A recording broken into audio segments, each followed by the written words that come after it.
Oi, pessoal, tudo bem? Sejam bem-vindos a mais um ano conosco aqui do programa do Pod Ausch. Quero desejar a todos, tá? Um 2025 maravilhoso, que vocês sejam todos bem-vindos, quem tá entrando agora, né? Quem tá vindo aqui conhecer o nosso canal, conhecer o nosso Instagram, nossas outras páginas. E dizer que esse ano vai ser um ano de muitas realizações, muitas coisas boas aqui pra gente, tá? Tudo bem, Dino?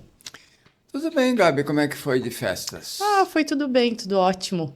Vai indo. Graças a Que Deus. bom. Os meninos, Tudo bem, tudo bem. todos tranquilos. Todos. Eu vi um bolinho de aniversário, Sim, legal. ontem foi aniversário do Miguel, do meu filho. Ele fez 6 anos. Maravilha.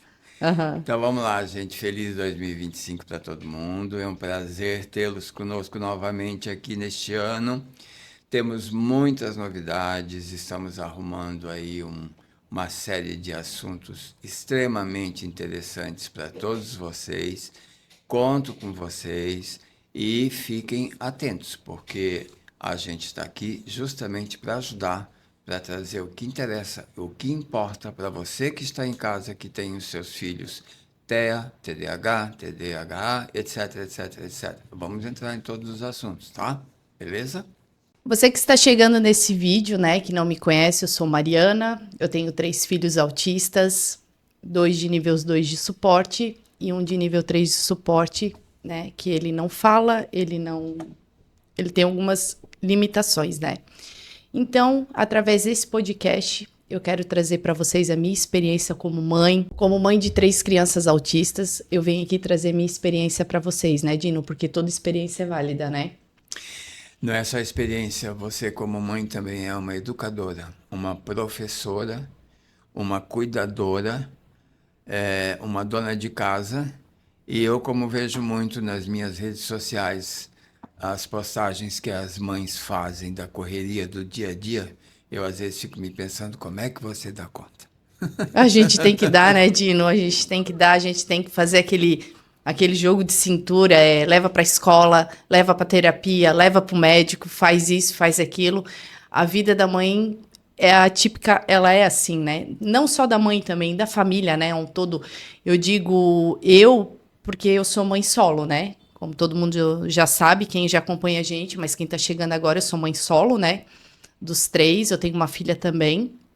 Mas é correria, não é fácil, tá? Principalmente solo, né? É a maior dificuldade que eu vejo das mães solo nas minhas redes é essa reclamação. E muitas vezes a própria família não dá um apoio, não dá uma ajuda, algumas, né? E outras famílias não, se agarram todos e vamos em frente. Bom, vamos lá. Eu sou Adelino Silveira, meu apelido é Dino. Sou bastante conhecido como chefe Dino Silveira. Me formei primeiramente em filosofia, depois eu fiz a área de química de alimentos, fui para a gastronomia, e lá na gastronomia, em idos 98, 1998, muita gente aqui nem era nascido, né? Eu comecei com alimentação sem glúten, sem lactose, sem soja. No tempo que ainda tinha que moer arroz para fazer a farinha, misturar com fécula de batata, amido de milho, vai por aí afora. Bom, com o passar dos anos, eu comecei a estudar síndrome de Down e vim entrar em autismo ali pelos anos 2006. A identificação que eu tive com o estudo do sem glúten, sem lactose e sem soja foi esbarrar nas alergias e nas intolerâncias que os autistas têm com trigo e leite, que já existia em síndrome de Down também. Não vamos aqui generalizar e dizer que são todos, tá? Mas a grande maioria tem esse problema.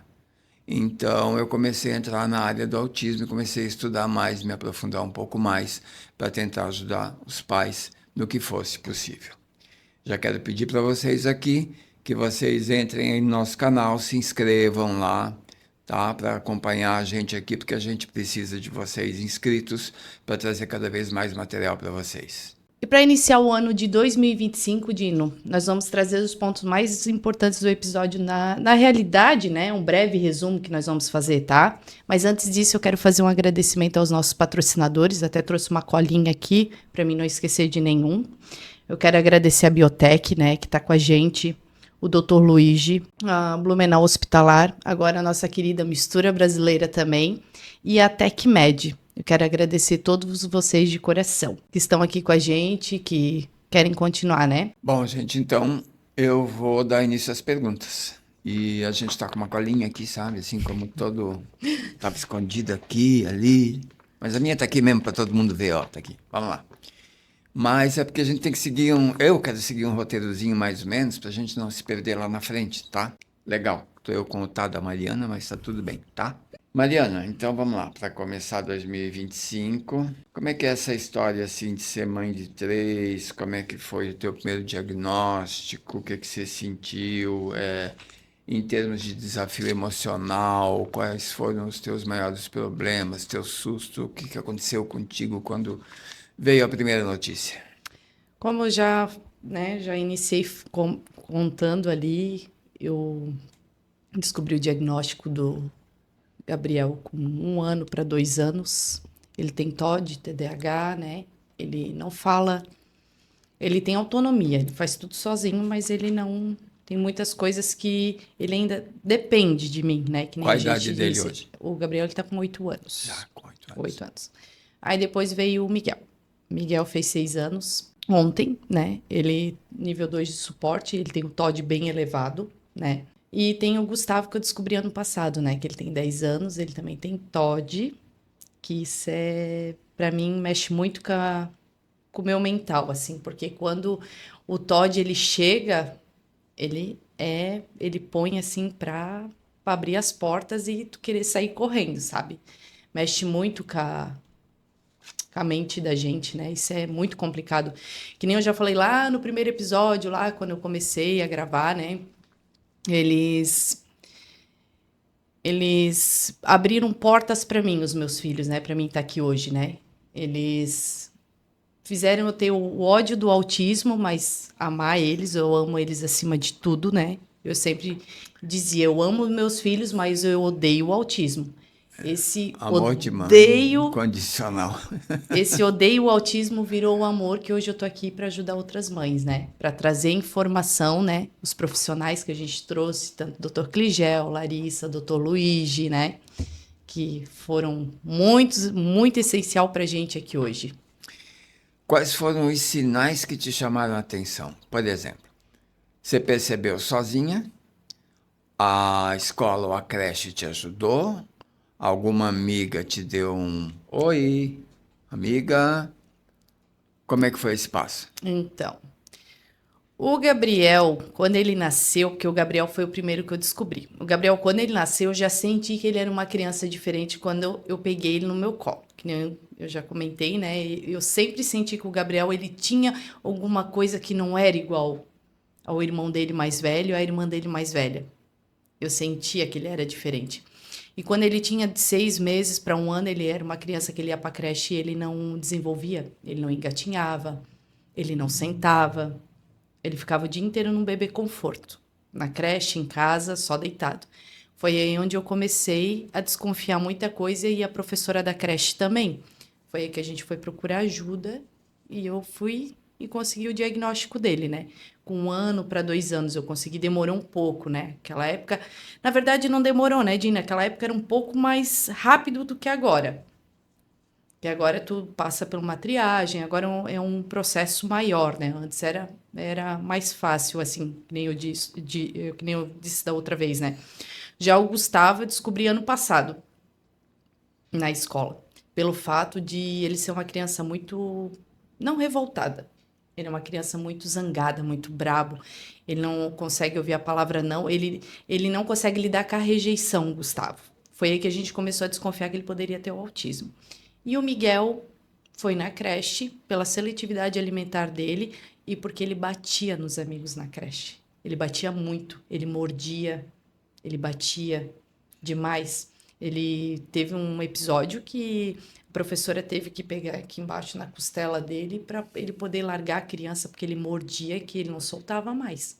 Foi aí que chamaram, né, o pessoal da secretaria e eles foram lá para ver se realmente era isso que as professoras estavam falando. Também procurei ajuda e ganhei o diagnóstico dele também. O dele faz uns 3, 4 anos que eu ganhei já. diagnóstico dele. A primeira coisa é que para o autista não existe a palavra não.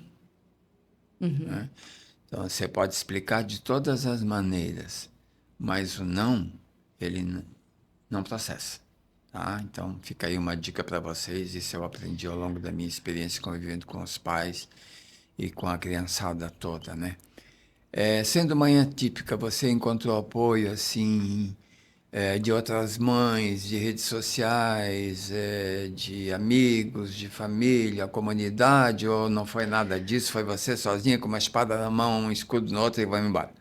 Dino, foi mais ou menos assim. Eu não posso dizer que eu não tive e não tenho rede de apoio. Eu tenho. Eu quero agradecer a Cíntia, minha ex-cunhada, que ela é uma rede de apoio para mim quando eu preciso, e a minha comadre, a Jo. Importantíssimo. Muito. Obrigado para elas e um feliz 2025. Elas são sensacionais na minha vida. Sempre que eu preciso, são elas que estão ali para me ajudar, sabe? Eu quero mandar um beijo para as duas.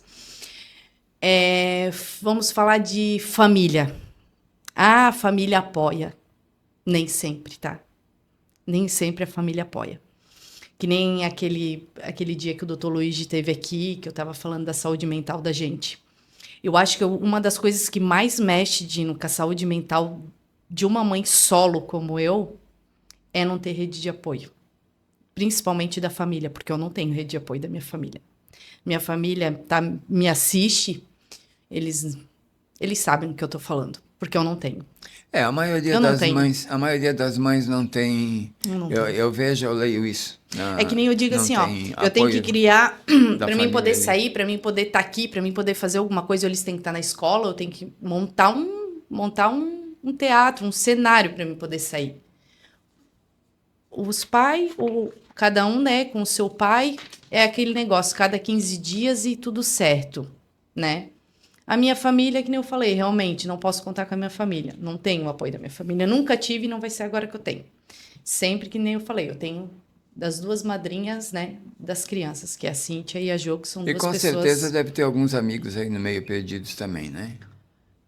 Eu não conto? Não, eu ia falar, Dino. Tá. Não, só queria entender. Não, eu ia falar assim, mas amigos, tem. Eu tenho também duas amigas minhas, que uma é minha prima, a Monique, a outra é a Gabi, a minha comadre também, a minha irmã de coração, que a gente tem uma amizade há muitos anos, que eu sei que eu posso contar com elas também quando eu preciso. E tem a filhona linda e maravilhosa, tem, né? A minha Alicia maravilhosa, luxo, porque né? eu amo ela, ela também é uma criança, assim, espetacular. Criança não, né? Uma pré-adolescente, que ela também... muito centrada. Estudiosa, ela sempre muito me ajuda centrada. Com as crianças quando eu preciso. É, assim, muito importante para mim. Muito. Em questão de terapia, você procurou alguma coisa? Você foi auxiliada de alguma maneira por psicólogo, fonoaudiólogo, algum médico, algum neurologista, algum psicólogo? Você entrou nesse campo, alguém te deu uma mão, você procurou isso ou não chegou a tanto? Quando eu descobri, porque que nem todo mundo já sabe, mas quem não sabe, eu vou repetir mais uma vez aqui. O Gabriel foi o primeiro que eu tive o diagnóstico e foi com o Dr. Cligel. O Dr. Cligel que esteve aqui com a gente, né? Num bate-papo super legal, que a gente conversou bastante sobre o autismo, né? Ele, vamos dizer assim, ele me ajudou e me encaminhou. Ele, que nem diz, né? Ele me deu a vara e eu pesco o peixe. Vai ali, vai aqui, faz isso, faz aquilo, sabe, Dino? Nunca foi nada fácil. Porque quando eu descobri a primeira vez o autismo, era um tabu, né? E o Gabriel começou no SER, ele foi no SER, na FURB, para quem conhece, né? O SER da FURB. Depois o Gabriel foi papai também. E foram no AMA também, fizeram terapia no AMA, aqui em Blumenau. E também foram no Paradesporto, que foi muito importante para Paradesporto, tá? Pai e mãe que puder botar o seu filho lá na natação, o que puder para fazer esporte, isso é ótimo, tá, gente? Coloquem que isso é muito importante, eu tá? conheci o pessoal do Paradesporto, muito bom. É ótimo, Dino, a natação, tudo, os professores, assim, são muito bem preparados para estarem atendendo as crianças, sabe? Aí eles fizeram terapia por um tempo, mas agora eles estão parados. Eles ficaram agora no ano de 2024, que passou o ano todo sem terapia. Porque a pai, ela dá aquela pausa e depois tu vai lá e tenta de novo. Porque tem que dar oportunidade para as outras crianças. Tem até mãe que está me procurando para falar sobre isso. Eu recebi mensagens no meu WhatsApp particular de mães perguntando o que que eu faço que acabou as terapias do meu filho na PAI, né? Só que eu não tô aqui para julgar nem para dizer o que é o que não é, mas eu acho assim, ó, toda criança ela tem a sua oportunidade lá. Isso é uma fila de espera e essa fila de espera tá muito grande. Porque a PAI ela só tem de nível 3, né? Nível 2 e 1 é com ser, mas a PAI também atende. Então, eu assim, eu acho que todas as crianças, elas têm a oportunidade e têm que dar para as outras também, sabe? Tem uma amiga minha, a Fernanda, um beijo, Fê. Ela me mandou mensagem indignada, que o filho dela não vai mais para a PAI esse ano, é que nem eu falei para ela. Eu não estou te falando que, em partes, é um egoísmo, mas eu acho que tem que dar oportunidade para as outras crianças também, né? Que nem teve crianças que ficaram sem fazer terapias ano passado para poder outras crianças terem essa oportunidade, né? Em questão da terapia, Dino, eu digo que é uma coisa muito complexa, né, hoje. Meu filho faz particular, meu filho vai na PAI, meu filho vai no SER. É, é que nem eu digo, todo mundo está no mesmo barco. Alguns estão no navio. Alguns têm um patamar maior. Eu acho que todo mundo deveria estar no navio junto. Eu acho que é muita desigualdade. Esse é um pouco do sentimento que eu tenho dentro de mim. Eu acho que não é só dentro de você, muita gente tem, né? Fica aqui, desde já, o meu convite a alguém da paz, se um dia quiser vir conversar conosco, esclarecer algumas dúvidas que essas mães têm, como outras pessoas também já vieram esclarecer dúvidas de mães, seria um prazer imenso para a gente ter alguém da PAI aqui, certo? Mariana, na vida até agora, tem algum momento assim de mãe atípica engraçado que você podia contar para a gente, além de toda a batalha, a tristeza, é luta, é isso, é choro, é aquilo? Tem algo assim que você lembra de algum momento bastante hilário, assim, algo diferente de... É difícil, Dino, vou te falar a verdade. É difícil, mas tem. É bem raro, né, esses momentos acontecerem, mas tem. Tem o momento do Gustavo, quando ele descobriu que o diagnóstico dele, porque como tem 10 anos, ele já é grande, ele já entende mais sobre as coisas, ele falou assim: eu vou fazer uma placa e vou levar na escola para dizer que agora eu tenho o laudo de autismo de nível 2 de suporte. Daí eu falei, meu Deus, meu filho, mas isso não. Todo mundo tem que começar a me respeitar a partir de agora e respeitar o que que é o autismo. E isso eu achei uma coisa muito. Ele ouviu em algum lugar, né? Ele viu em algum lugar. Eu achei uma coisa bem inusitada, assim, dele, sabe? Daí eu falei, não, meu filho, mas não é assim. As coisas não funcionam. Tu tem que se pegar, usar o teu cordãozinho e sempre explicar para as pessoas que tu tem um autismo, mas não é assim. Não, mãe. Eu quero fazer uma placa e mostrar para todo mundo, e não só eu, porque o Biel, o meu irmão, ele também tem. Eles têm que respeitar mais o Biel do que eu, porque o Biel não fala. Então são umas coisas assim que de vez em quando dá uma alegria, dá sabe, uma satisfação de saber que eles têm esse diagnóstico, mas que nada mudou na vida deles, sabe? Mas eu acho que uns 80% da minha vida ainda é bastante pesada, assim, é bastante, não dor, Luta. luta. A gente passa por uma luta muito grande, que nem ontem a gente estava lá que eu fiz um bolinho pro Miguel ontem, as pessoas estavam lá em casa, quando tu morrer tu já vai subir direto, porque o que tu passa, ninguém sabe o que eu passo. A última coisa que uma mãe atípica pensa é nisso, né? Ninguém, Ela fica pensando assim, vou morrer um dia, com quem ficarão meus filhos? isso a Isso gente passa, pensa né? bastante, isso passa muito pela cabeça. Mas tendo as madrinhas e as amigas e as comadres, a gente fica mais tranquilo, É, né? elas já sabem já do procedimento, já. Pronto, então Elas já isso também. sabem. E também você, com 18 anos, você não vai tão cedo, ainda vai demorar um pouco mais, Olha, eu né? espero que não, porque o maior medo de uma mãe atípica é isso, né? É deixar seus filhos, né? Isso é o que a gente mais teme. Mas a luta é difícil. Eu não sei para outras mães, né? Tem mães que dizem, ah, mas não é tanto assim. Que às vezes é um filho só autista, é um nível de suporte mais tranquilo. Tranquilo não, né? Porque não existe nível de suporte tranquilo, né? Todos eles são. Apesar do que algumas vezes eu tenho visto no vídeo, quando eu falo contigo, eles estão sempre grudados no teu pescoço e, assim, quietos. Falam comigo, às vezes, né? Dá oi, coisa assim, e conversa contigo e tal. Eles não são crianças, assim, hiperativas, não sei se eu posso usar esse termo, de correr pela casa toda, derrubar as coisas e quebrar as coisas, ou são. São. É Também? que tu nunca pegou ali o fio comprido. É que assim, ó, o Gabriel, eu uso ele muito ele porque assim, ó, ele tem a autorregulagem dele, ele se regula muito, que nem ontem. Desde quando começou a chegar as pessoas lá em casa para cantar um parabéns, ele se regulou desde as 6 da tarde até as 8 da noite, até todo mundo ir embora. Ele se regula, ele corre pela casa toda. Ele se autorregula, porque aquilo lá tá mexendo muito com ele. Tem dias que eles estão assim muito calmos, mas tem dias que eles só não sobem no teto porque não dá. Que nem eu digo, tem muitas mães aqui que me acompanham que sabem que é assim, né, Dino? É. Porque não é fácil. Eu acho que até uma criança que não é atípica, né, acontece também, mas eu trabalho muito lá em casa em questão de adaptar com eles a autorregulação, né? Eles se regulam demais, 24 horas por dia, é muito. Bom, eu acho assim que a gente tem muito assunto ainda para conversar, mas eu vou deixar uma outra pergunta mais importante para o final e vou entrar aqui na deixa que seria tua, que é de me perguntar sobre a seletividade alimentar em autismo, Isso, minha Dino. É, experiência. na verdade, a gente já conversou sobre a seletividade alimentar, né? Na vez que tu veio, mas ainda existem perguntas sobre a seletividade alimentar. Recebo muitas. Muita.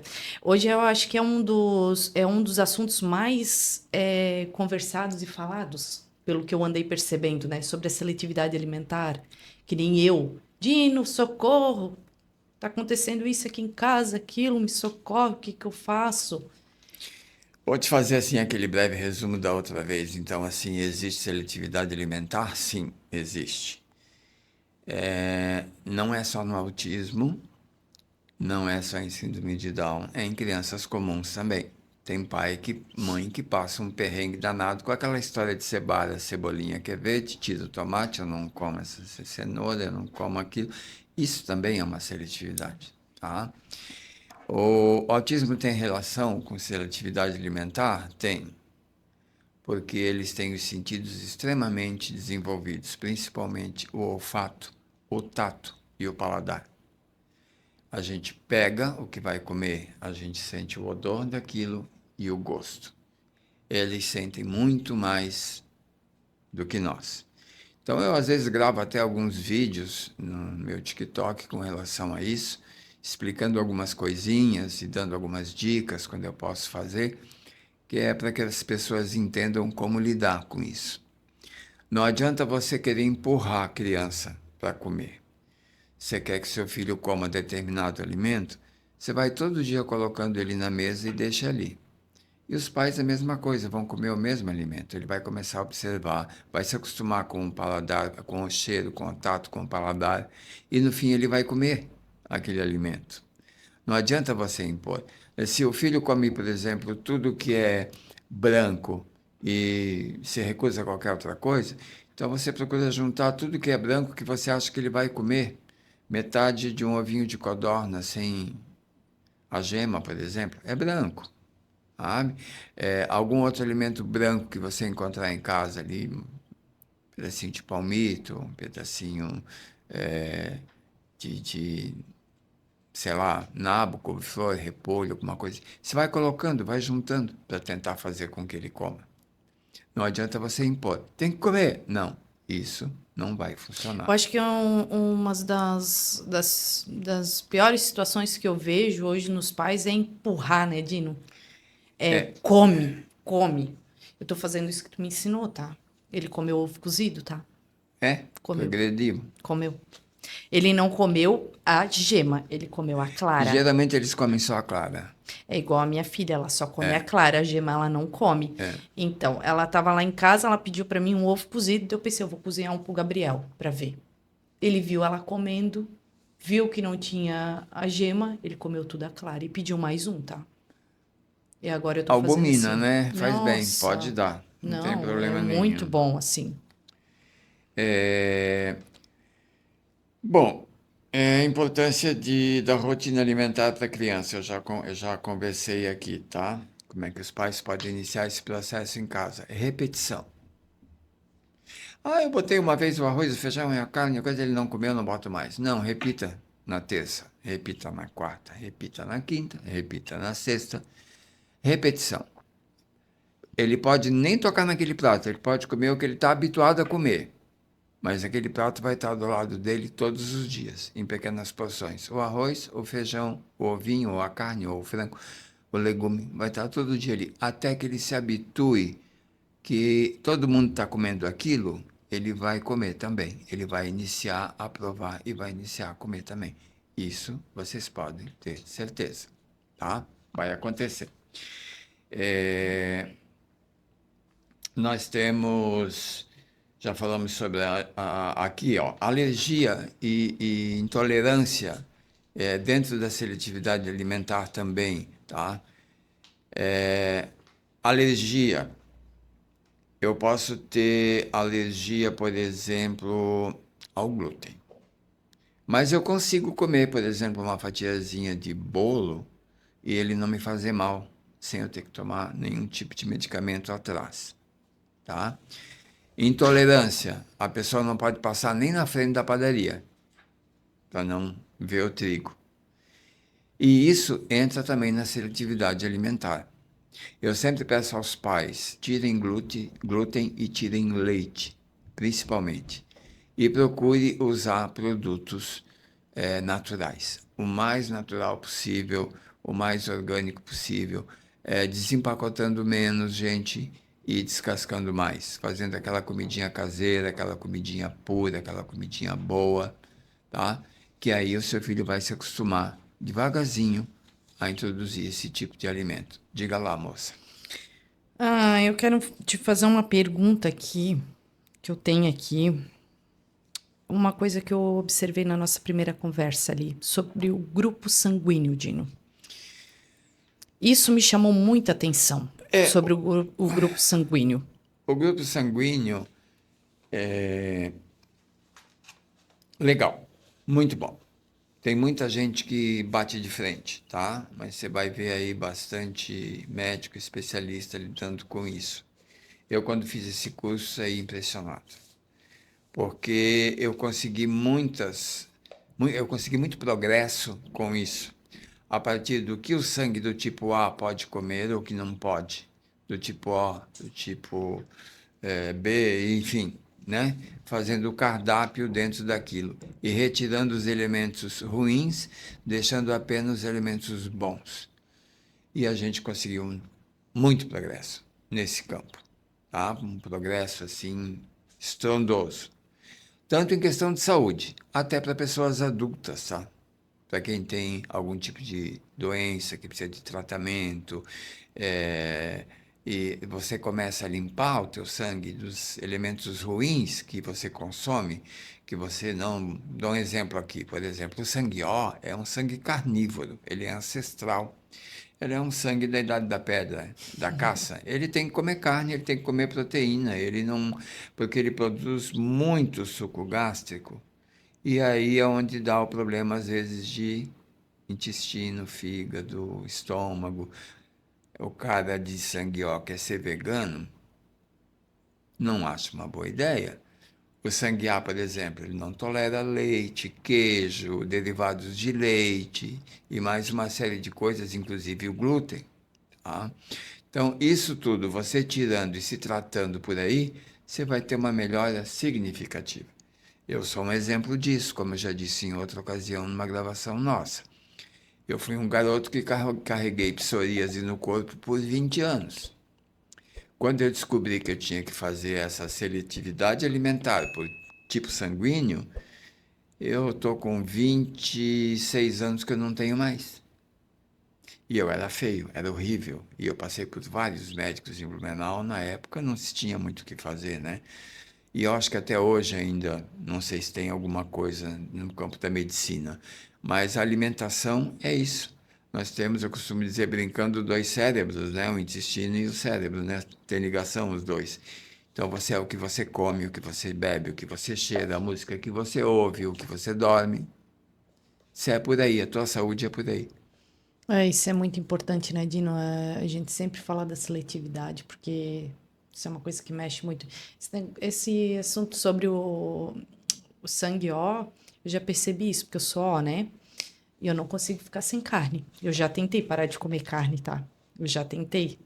Virar vegana foi uma experiência muito horrível para mim. Não deu certo. Gabriel também. Ó, não consegue parar de comer carne. Já o Gustavo e o Miguel, eles ficam sem a proteína. Se tem, tem. Se não tem. O Gustavo anda recusando bastante em comer carne. Ele não quer mais comer.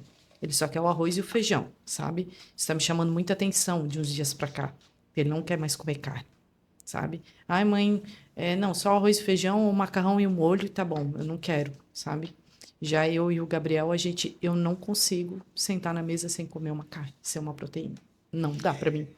É, o cérebro precisa, né? A gente tem estudos aí na medicina que o cérebro precisa da gordurinha, precisa da proteína da carne, né? A nossa massa cinzenta, ela tem necessidade disso. Então, por isso que a gente vê aí muitas pessoas doentes. É o bichinho, mas a humanidade cresceu comendo o bichinho, né? Então a gente não tem muito para onde fugir. Você não quer uma carne vermelha, não quer uma carne de porco, não quer uma carne de frango, beleza. Mas vá para a proteína do ovo, para o peixe, vá para o grão de bico, então, vá para o feijão, lentilha, ervilha. Vai para onde você consegue proteínas. Procure lá uma lista de proteínas, né? Em algum lugar. A internet hoje está aí para isso. Procure lá uma listinha de proteína. E aí você come aquilo que você gosta, mas o teu corpo precisa de proteína. Pelo menos o ovo e o peixe, tá, pessoal? Porque senão o corpo não fica em pé. E você querendo, eu falei ainda há pouco de receita, eu passo alguma coisa às vezes no Instagram e no TikTok, tá? Se você me pedisse aqui alguma coisa agora, seria meio longo eu falar, vou dar uma receitinha de bolo legal que não vai trigo, não vai leite, e é um bolo delicioso, não parece um bolo de panificadora classe A, sabe? Eu tive cafeteria sem glúten, sem lactose, trabalhei muito com isso. Fiz muita entrega de bolo. Então eu tenho essas receitas de várias comidas, torta salgada, quibe de arroz integral, e o que você imaginar, mini pizza, empadinha, bolo de pote, tem por aí afora tudo. Mas eu prefiro ir fazendo assim, aos pouquinhos lá na rede social, as curtinhas que eu consigo escolher, para até as mães não terem tanta dificuldade de fazer depois, né? O glúten, assim, né? Entrando ali na conversa. O glúten, ele é dos vilões hoje, né? Que a gente escuta muito, né? É um dos vilões, principalmente no autismo, né? Ele é. Como eu falei da outra vez, bota um porção de macarrão na água, você vai ver a cola que Uhum. aquilo vira. O trigo é igual, pega trigo do pacote, bota ali, bota bastante água em cima. No tempo de criança, a nossa cola é do trigo. Para colar as pipas, papel das pipas, é no trigo. Nós fazíamos a cola. Então você vê que tem intestino que não consegue digerir aquilo. Começa a causar problema. Quais? Da diarreia, da vômito, da mancha vermelha na pele, da coceira, da outro tipo de alergia, da irritação, a pessoa fica intranquila. Tudo é uma busca. Se você tem dúvida, busque um especialista para fazer aquela série de exames para você constatar que tipo de alergias que o teu filho tem. Eu digo para os pais que têm filhos autistas, vocês têm laudos? Foram a algum médico alergista para procurar saber se ele tem alergia a alguma coisa, o que, que ele pode comer, o que, que ele não pode, por que, que ele está tendo esse tipo de problema na pele? Que isso é extremamente importante fazer também, tá? Não tem como fugir. Manda lá. Agora vamos fazer um resumo, né, sobre a nossa, mudando de assunto já, tá, gente? Sobre o Dr. Cligel. Vamos fazer um resumo sobre a vinda dele aqui. O que que tu achou? O que que tu tem a dizer sobre a colocação que ele fez aqui conosco aqui no programa? Foi bastante interessante em tudo a abordagem dele sobre todos os assuntos que ele mencionou, sobre tudo o que nós perguntamos para ele. Foi, né, Dino? Completo, ali não faltou.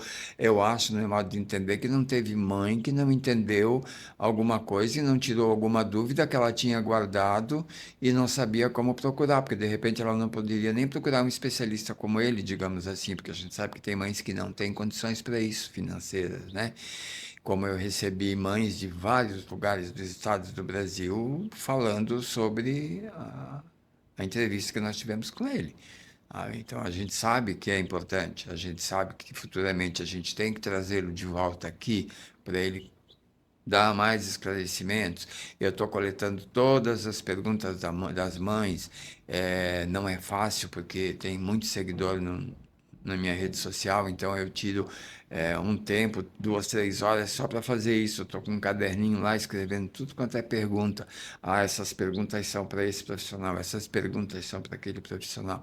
E eu vou começar a responder à medida que eles vierem aqui. É porque o neuro ele tem uma linha, né, que ele segue ali sobre os diagnósticos, mas é sempre bom a gente ter 1, 2, 3, quantos foram preciso, né, vir aqui para conversar com a gente, tanto neuro como psiquiatra, como psicóloga, porque isso é muito importante. Eu acho assim que foi uma conversa que abriu bastante, eu tive bastante perguntas, né, bastante pessoas me falando que ele tirou bastante dúvida, isso foi muito bom para mim ouvir isso, né. Até a Larissa, teve muita gente que foi muito feliz, a Larissa do Ser Mais, que ela teve aqui, né, conosco também, foi ótimo a vinda dela aqui. Cada profissional que a gente trazer aqui, a gente sempre vai esclarecer o máximo, né, Dino? Que a gente puder fazer para esclarecer, a gente vai esclarecer, né? Toda a informação vinda, né, com eles. Eu me surpreendi assim. Todo profissional que veio aqui, eu tive comentários, tive curtidas, tive compartilhamentos, mas a Larissa foi a que me surpreendeu. É, Ela teve muitos, muitos, muitos, muitos. eu tive bastante o Dr. Luigi. Eu acho que a Larissa ela entrou num campo, principalmente depois que ela me mandou aqueles desenhos que eu pude publicar, Sim. ela entrou num campo assim onde as mães estavam meio que pisando em terreno minado. Ela esclareceu muita coisa. Também é outra querida que a gente tem que dar uma cutucadinha para voltar aqui, Ah, é verdade, Lari. Quando é bem-vinda aqui, né? né? Que ela tem mais assuntos, tá? Muito É, mais assunto. E isso a gente viu aqui, sabe, notou, eu perguntei, eu conversei com ela e ela me disse, tenho isso, posso falar sobre isso, posso falar sobre aquilo.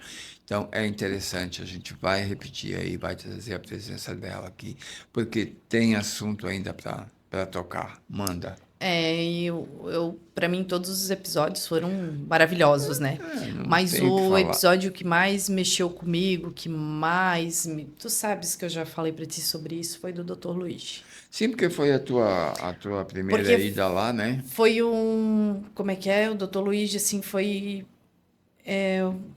pelo fato de ele ser psiquiatra, ele tocou muito lá no fundo do meu eu, assim, do que eu passo, do que eu sinto, sabe, Dino?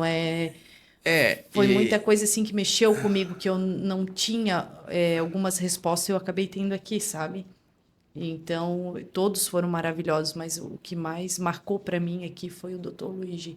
A fala dele, né, sobre a mãe, né, que ela tem uma sobrecarga tremenda, enorme. A gente sabe disso que a mãe realmente ela tem, mas ele expandiu tanto aquilo ali para mim, assim, que hoje quando eu lembro daquilo que ele falou para mim, eu pego, sento, penso, sabe? Hoje eu reflito um pouco.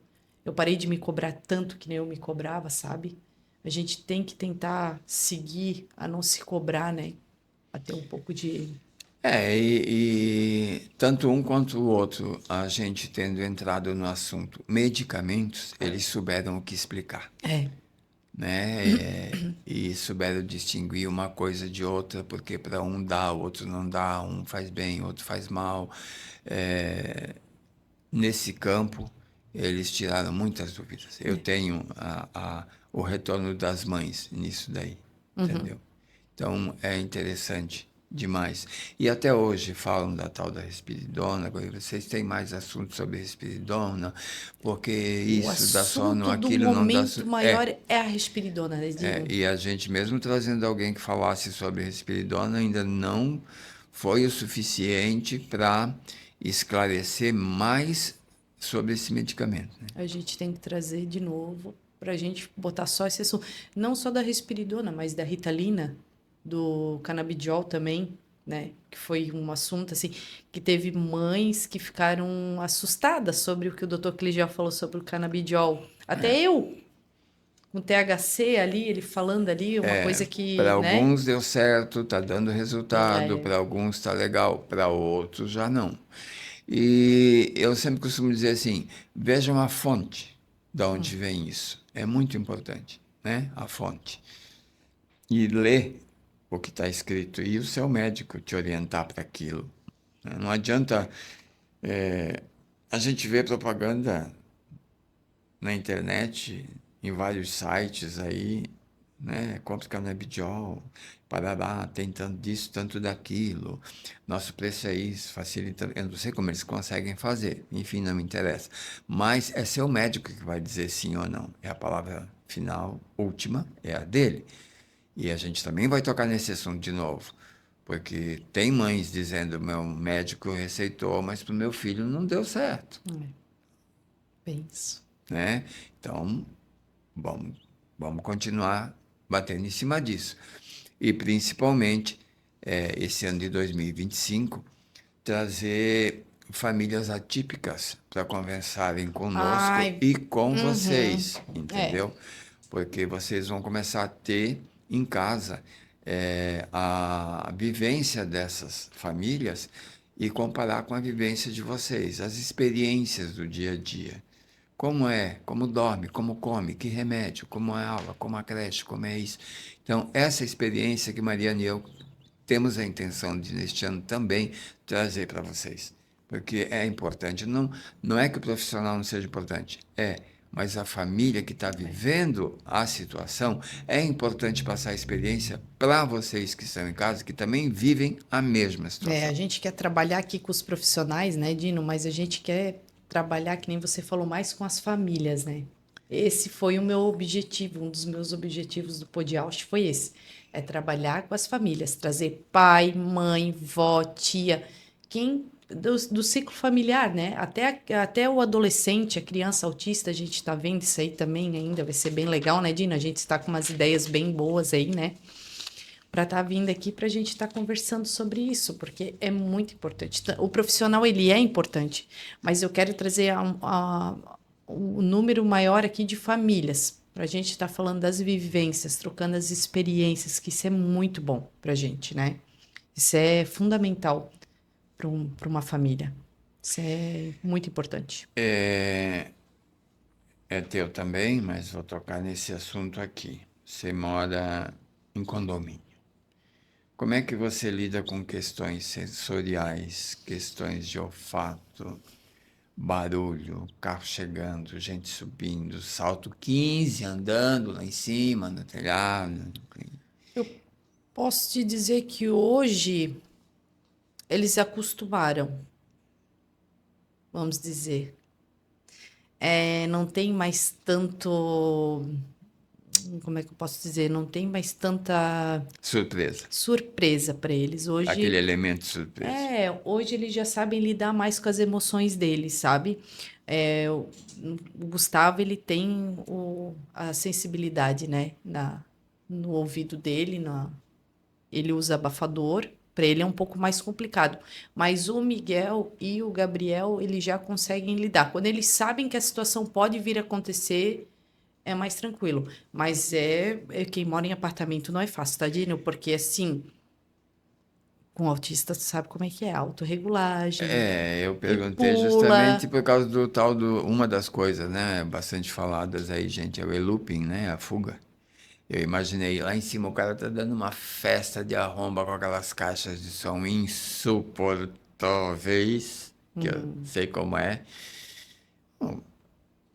Criançada ali embaixo, 3 autistas, pensei, meu Deus, se É, a Mariana tiver que correr atrás de todos os 3, mas é uma coisa assim. acontece contigo, o eloping não. Não, que nem eu já te falei. Os meninos agora, como eles foram praticamente criados dentro de um apartamento, porque eu não deixo eles à vontade lá embaixo, eu não gosto.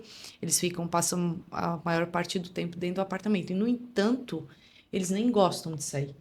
Eles sabem que ali é o lugar que eles estão, que eles querem ficar, Cantinho sabe? É deles. o cantinho deles.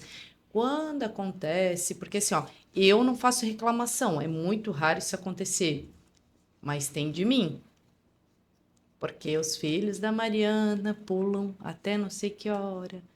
Eles, né? Mas é que nem eu te falei, eles se regulam, eles precisam disso. Eu não tenho como, a gente não tem como parar. A partir do momento que uma criança autista vai morar num condomínio, vai morar num apartamento, os vizinhos já têm que ter a consciência que aquela criança ela vai se regular, ela vai ter o momento dela do TOD, que ela vai gritar, que ela vai se desesperar, vai ter todos esses momentos. Não é fácil, não é fácil. Eu digo assim que às vezes para criança autista é mais fácil, tá? Do que para quem é o vizinho. A gente tem que pensar em um profissional que possa vir aqui falar sobre essas questões sensoriais em autistas, né? Isso é muito bom. A gente precisa mesmo. Nós precisamos mandar esse recadinho para aquela nossa amiga Regiane, né? Para a gente fazer uma reuniãozinha e saber Ah, é como é que a verdade, gente né, vai Regi? fazer, né? Ah, porque o momento do processo sensorial da criança ele é muito importante, ele tem que ser muito falado sobre isso. Porque as pessoas, elas não. O que, que as pessoas entendem? Isso é falta de bater, isso é É, falta de educar, cai nessa ignorância. é falta de castigo, é falta de não dar o que fazer para a criança, tu não ocupa a mente da criança. A mãe, o pai, a família, ela sempre vai ser julgada da criança, da família atípica. Ela sempre vai ser julgada. Ela nunca vai deixar de ser julgada. Porque se você está fazendo a coisa certa, eles te julgam. Se você está fazendo a coisa errada, eles te julgam. Sabe? E o processo sensorial é isso. A gente vê os julgamentos ali no momento do processo sensorial. Que nem meu filho. Às vezes ele se joga no chão, que ele quer ter aquele momento dele para ele se regular. O Gabriel, ele usa muito em correr e o chão. Esses dias ele se deitou no chão, no meio da rua. A gente estava vindo do supermercado, eu fui com ele a pé. Ele se jogou no chão. Uma mulher ficou indignada, uma mulher surtou comigo porque meu filho estava deitado no chão.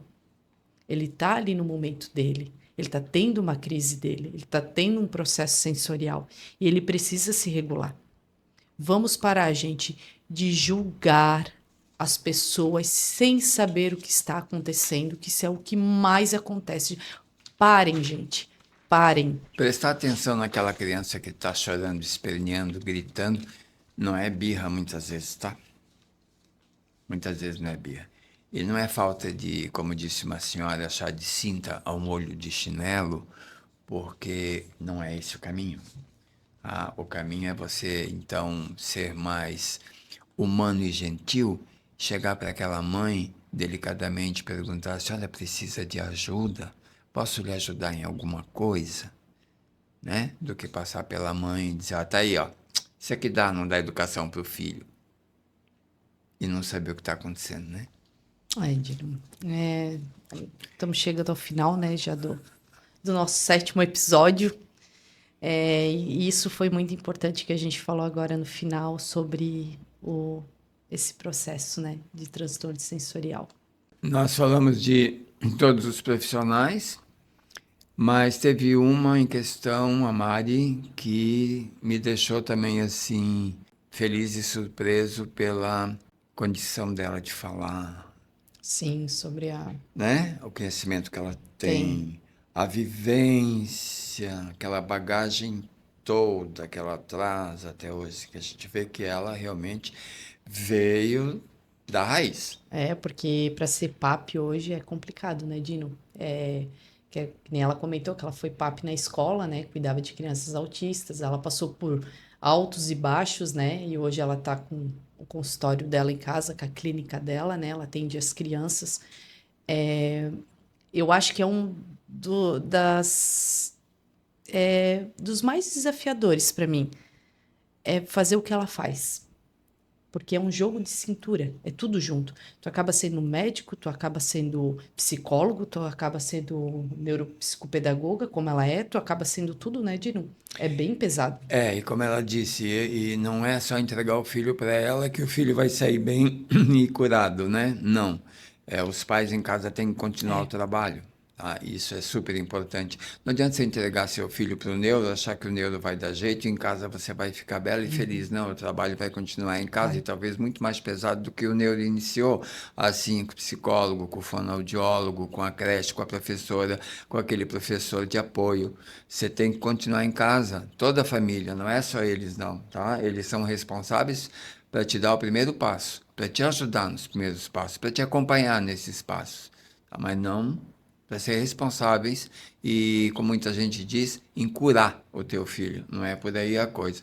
Se você pudesse voltar lá atrás no passado, que conselho você daria para aquela Mariana lá naquele comecinho da vida, com as crianças, esse trajeto todo?